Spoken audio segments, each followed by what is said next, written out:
Shalom, my name is Adam Wasser from Crown Heights, Brooklyn, New York.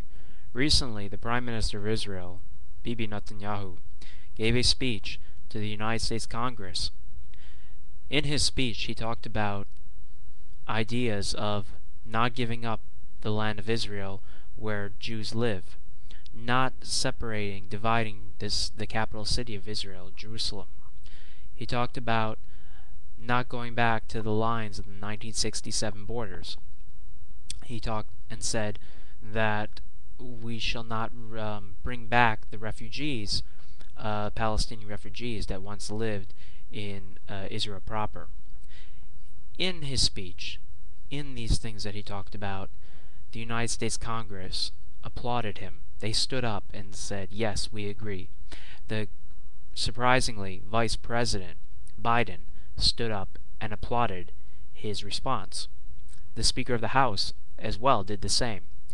By them applauding and standing up to what he was saying, they were agreeing in the idea that yes, we cannot return Palestinian refugees to Israel proper. We cannot go back to the 67 lines of 1960. We cannot divide Jerusalem. We can remove some settlements, but the majority of them cannot be removed.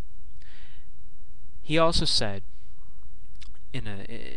and this is one of the things that I found most appealing and most intriguing in what he said, is that the land of Israel has the heritage, the history of the Jewish people, and that the West Bank, Yehuda Samaria, is the history and the culture of the Jewish people. It is the land of Avraham, Yitzhak, and Yaakov, of David and Solomon, and that the people that live there, the Palestinians, they live there and cannot be subjugated. And the people, the Senate, the Congress, applauded him. The Vice President of the United States applauded him and stood up and agreed. This is to say that the land of Israel belongs to the Jewish people, but because the Palestinians live there, they should not be subjugated, so therefore they should have their own land. Not because it is their land, but because they live there for the last 200 years or so. All of this is amazing. It is intriguing. It is overwhelming. It's nothing new in the idea of what right-wing politicians of Israel have said in the past, but the fact that it was said in the United States Congress, and they applauded and stood up and said it, this is amazing. It is intriguing. But is it enough? We must understand that the Palestinians are totally against in what Bibi Netanyahu has said and what the Congress has accepted. In fact, right after his speech, they declared that it was an act of war in what he said, and that they will go to the UN in September and declare a state. Now, of course, America can use their veto and say, no, we do not accept this, and by that happening, on the ground, the next day, there will be no state of Palestine. But the people will look at it that way. They will look at that they have a state. And this can bring about a war. This can bring about the idea that the Arabs will go and say, well, we asked for a state, the UN gave us a state, because most likely, most of the people in the UN will accept this. But America did not, so therefore, we have a state just because America says we do not. What happened in the Congress the other day is beautiful, but at the same time, it is a idea that we might be heading towards a war. Whether it is a great war, a small war, a terrorist war, that's up for history to decide. But we must understand that in that speech, we also declared that we will give the Palestinians land, that we will remove certain settlements, that we will accept that maybe the border fence that we have built, over $2 billion worth of the fence, will be the border. You know, in Bibi Netanyahu's speech, he said, we can't go back to the 67 borders because around Tel Aviv, the Sharon Valley holds about 70% of Israel's Jewish population, and Yerushalayim has about 600,000 Jews living around it. So how could we go back? It's not safe. Well, it doesn't really matter. You know, the West Bank is a very small piece of land. It's about 5,000 kilometers wide. It's about the size of Rhode Island, and in today's modern weaponry, we the Palestinians don't need to put a missile at the border of the West Bank to get it to Tel Aviv or Yerushalayim. They could throw a missile from Jordan and it will hit Tel Aviv. You know, it doesn't. He talks about how we need to have strategic and secure borders, but in reality, all of the West Bank is a strategic risk to bombing into Israel proper. It doesn't matter whether we hold on to the mountains that overlook Tel Aviv or the mountains that surround Yerushalayim. It does not matter because they can throw bombs from all the way from Iraq if they wanted to. Strategic and secure borders are not necessarily what they used to be. We have to get out of this idea that, okay, if I make the border 9 miles off, they can't touch me. Because even if they couldn't touch you at the moment, 20 years from now, a missile will be developed that they can hit you. The Palestinians live in the backyard of your common Israeli, and your common Israeli lives in the backyard of your Palestinian. The only solution to this problem is the removal of the Palestinians from Israel. Not only Israel, but the region as a whole. Israel, unfortunately, is a country that is very divided in many ways, not just left and right, but religious and secular, and religious versus religious. In many ways, unfortunately, the Palestinians are that safety net that allows your common Jew to hate the Palestinians, in order so the hatred towards your fellow Jew is ignored. Without the Palestinians, the Jewish people might just go into a civil war just out of hatred. So there is a benefit to having Palestinians. But we can't look at life in the idea that because we might kill each other, so therefore we should keep the garbage. We have to remove the garbage. We have to not eliminate it, not kill it, but remove it.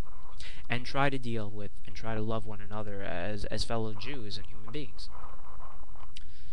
Ultimately, the only solution is the removal of the Palestinians. And the rebuilding of the Temple Mount, of building the third temple in Jerusalem. Not because to bring on the Messianic era. I believe in bringing Mashiach now, but in a practical way. By not rebuilding the temple in Jerusalem, we define ourselves as this does not belong to us, that we are foreigners in our own land. By not rebuilding the temple in Jerusalem, it's not about bringing Mashiach now. It's about we are living here. We have established Yerushalayim as our capital, and we do not take the Temple Mount, and we do not rebuild the temple. We have to rebuild the temple in order not only for religious purposes, but for political reasons, for the idea of bringing people together, showing a unity amongst the country, and showing that this country belongs to us. So that's how I look at rebuilding the temple, is that is an essential part of a Jewish state, is that we need the temple because it shows our sovereignty, it shows that it is ours. The fact that a mosque, the Dome of the Rock, exists on the Temple Mount, it shows a lack in our power, it shows a weakness in our strength.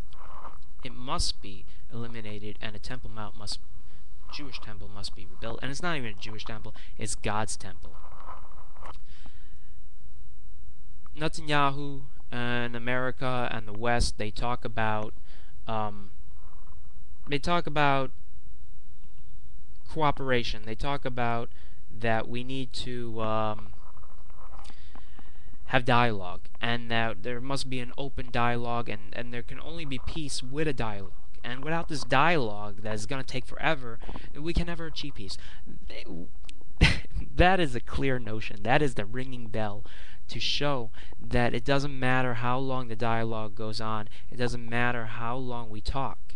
There will never be peace as long as the Palestinians live in the backyard of the Israelis. If you look at the border of Israel today, it's amazing because it's so much like the borders of ancient times. You have Syria, you have Lebanon, which is the Philistines, and you have Turkey, the Hittites. You have Jordan with the Moabites and the Edomites, and you have the Philistines, which the British named the Palestinians after the Philistines. Palestine is named after Philistine. You have the Egyptians. You have Iraq, which is Babylon, and Persia, Iran. You have all these ancient kind of countries and borders that are very realistic of what the borders looked like in ancient times. And in ancient times, the region that we're talking about, the West Bank, Yehuda Samaria, was controlled by the Canaanites. And eventually the Jewish people took it over and settled it. And when you look at history, biblical history, it took about 500 years before we actually really, from the time of Moses to the time of David, King David, we really did not have much control over this land. It was always shifting back and forth. Now Israel is about 70 years old already, the modern state of Israel. So the idea that we're still dealing with this land and it's shifting and it's evolving, it's very amazing that it's very realistic to what happened 4,000 years ago. Bibi Netanyahu gave away most of Hebron, the holy city of Hebron, where Isaac and Jacob and Abraham and Leah are buried. He only kept 15% of it. He refused to allow settlement building. This all happened when he was Prime Minister the first time around in the 1990s. And now he talks so roughly, and that he's changed, and that he's going to not stand for these things, and he's not going to make a deal with Palestinians when half of them are controlled by Hamas. Okay, that sounds beautiful. I like it. But he's a politician. He's a leader of Israel. And I have to take that with a grain of salt, and I have to look at the reality of what he's done in the past. His words are beautiful, but what he does and his policies that he physically makes are what truly matters. You can say whatever you want, but it is your actions that matter most. The words are beautiful, but action is what matters. Bibi, he's not taken any action. He hasn't done anything. He just speaks, and he holds it back. Ultimately, he isn't doing anything. He's leaving it for the next generation. He's leaving it for our children to deal with. Is that the right approach to take? Is that what we should be doing? I think not. On my part, I think not. I think that we do need to take action. I think we do need to remove the Palestinians, rebuild a temple now, and have some Jewish kind of unity in the country that has something to do with God and religion of the Jewish people. You know, there's a thing that says that if Israel makes peace with the Palestinians, then the European Union will allow Israel to become part of NATO and the European Union. It's said that 1 out of 5 Jews will leave Israel and move to Europe because they'll have that free passport to do so. You know, Israel is a pretty well-off country, but when it comes to money and business, that takes priority, unfortunately. And do we really need that? Do we really need to become Europeanized? We ran away from Europe because they killed us. Over 6 million. You know, 6 million Jews are only what were killed in the concentration camps of Auschwitz and Bernov. The 6 million people died in the concentration camps. That does not include the ghettos and the forests and the streets of Europe. Over 6 million Jews died in the Holocaust. And yet we want to run back to them. For money, we must take action. A Palestinian state cannot exist, but nor can a Palestinian entity in the region of Israel. God bless you all, and may we make the right decisions in life. Amen.